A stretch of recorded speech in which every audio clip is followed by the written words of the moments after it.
2-part series with like a tiny footnote on gratitude, but today I just wanted to spend a bit more time unpacking that.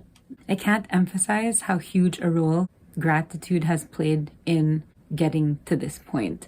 There was a time when I forgot that I was not owed anything in this life. I took everything for granted, including myself. Even after I realized that, oh, I should practice gratitude because the next breath and the next day is not owed to me, or is it a guarantee? I accepted with compassion that dissatisfaction is an essential part of the human experience. A really good friend of mine, one of my closest friends, sent me an article by Arthur C. Brooks in The Atlantic, which pretty much sums it up. In the article, he points out 3 key macronutrients to happiness, which are satisfaction, meaning, and enjoyment. And he also mentioned something about self-objectification, how that could also be a cause for depression and anxiety. A lot of my dissatisfaction comes from me objectifying myself. I forget that I'm not just an object working to make or create or achieve objects. Gratitude reminds us that we aren't just objects collecting objects, but people with real feelings, real emotions, real thoughts and experiences that can understand and commune. This ties so well to being made in the image and likeness of God. It just like hit me, right? Like self-objectification, like how does that work?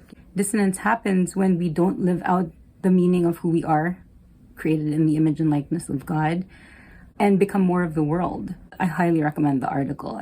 I will literally link it below. The concept of the reverse bucket list isn't something that's new to the zeitgeist. How difficult is it to practice gratitude when you really feel like you're just living the same day over and over and over and over and over again?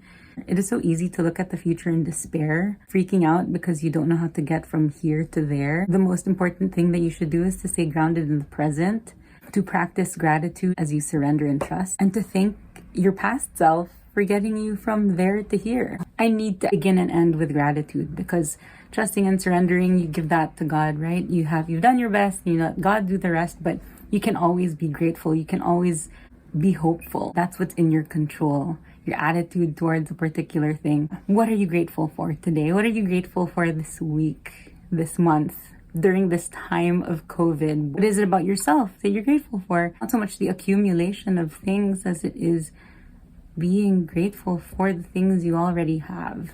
Lao Tzu said it best. With gratitude comes grace.